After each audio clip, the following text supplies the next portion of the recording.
Queens, or as my friend Kim Frederick likes to refer to us as Delmartians. Good morning.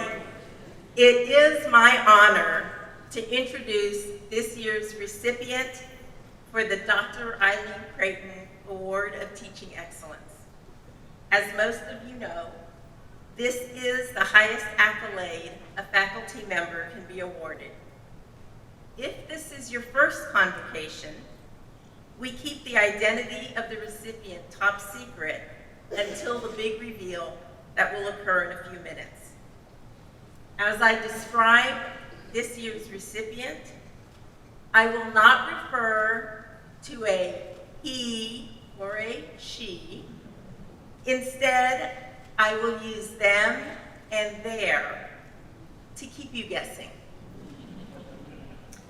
This year's recipient has been teaching here at Del Mar College since 1999.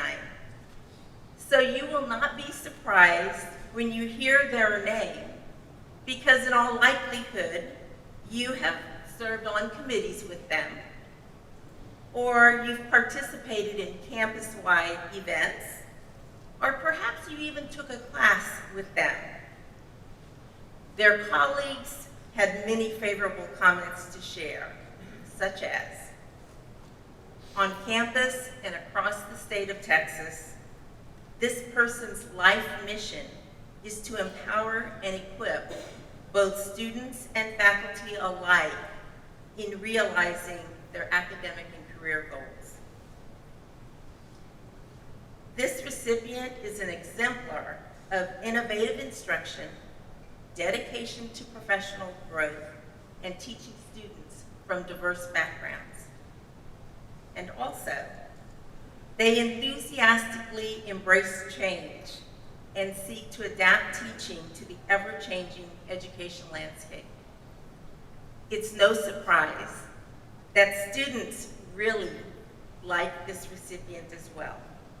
Some of the comments from students were as follows.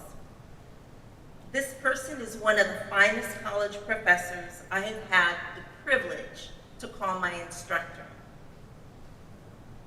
They are a tough but fair professor.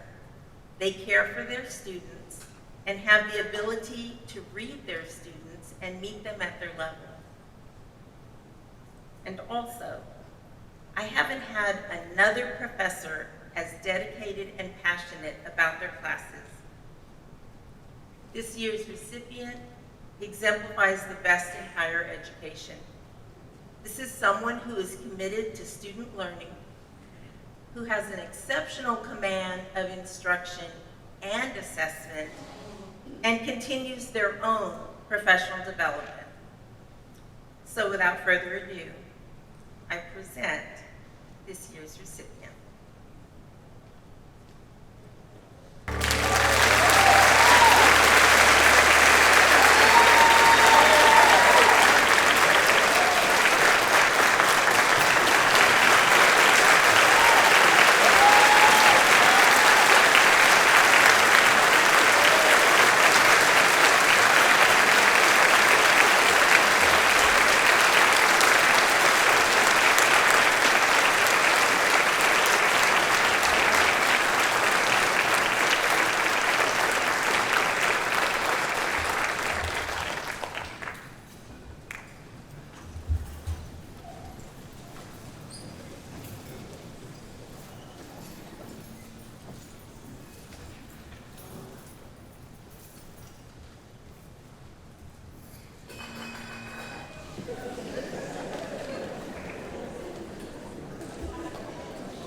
Thank you all so much.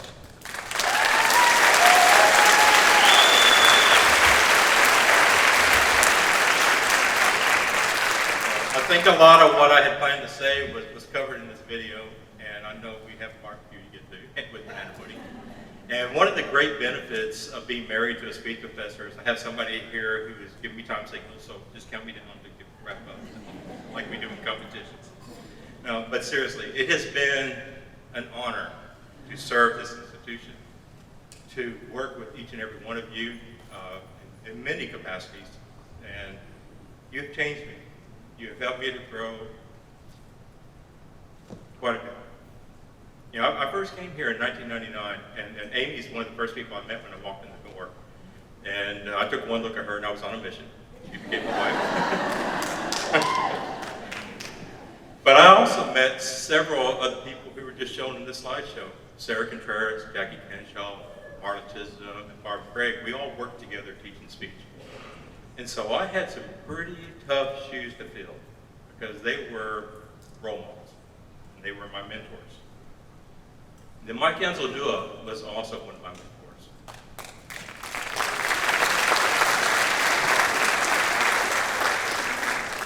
And what makes this award so much more special to me is in 2001, Mike came up to me and said, I need you to serve on a committee.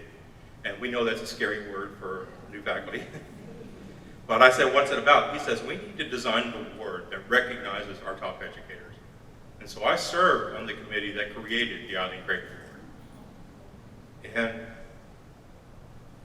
what Mike talked about, the passion and excitement he had in his voice and that look on his face, when he talked about his mentor, we realized that that's what we wanted to recognize in our future educators as well, and to help them become that person. And so it is a big honor to do this. And I had the privilege of meeting Dr. Creighton whenever we presented her as a first recipient. And I've had the honor of working with every single person who's been shown up here today. But I also had the honor of working with every single one of you who should also be up here receiving this award, because there are so many of you out there that are so talented. You know, this institution gives us opportunities, gives us ability to teach.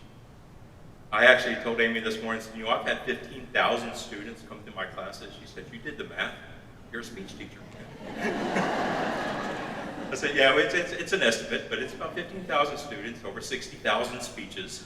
So it's been quite a bit, quite a journey. And every one of those students has changed me, has impacted me, and I hope I had the opportunity to impact them and to make a difference in their lives that we continue on. I know I had one who was so terrified to give a speech that I had to hold her hand to get to it.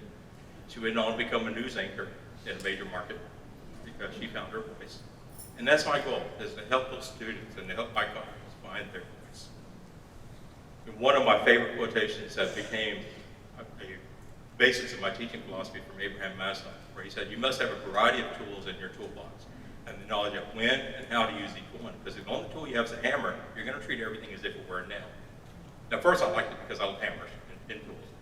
But when I really think about that, you know, our students come in with those skill sets and with those tools, but if we can teach them better ways to use them, ways to be more effective, so they can build their futures. That's what we're here to do, is to help them find their tools and use those tools. This institution also gives me the opportunity to serve, and I encourage each of you also, as many of us do, to serve, to support the community, support the institution, to share your voice, and it also gives us that opportunity to grow. As I mentioned in the video, there have been challenges. We've seen a lot change over the past 35 years that I've been teaching. But I heard it once said in the training I was attending that growth does not occur in the comfort zone. You know, when you face that comfort zone and you face those challenges, that's when the magic truly happens. And the magic happens here. Whether we be learning the new technology, I know when I came here they said you have to teach PowerPoint. I said, what is that? We had to learn that. When they said you have to teach online, I said, what is that? And so we all learned it. We've all had to learn. We've all had to challenge. But it's because we are students is what makes us powerful educators. Thank you for recognizing me for being a student and an educator. And I wish you the best. And good luck at the barbecue.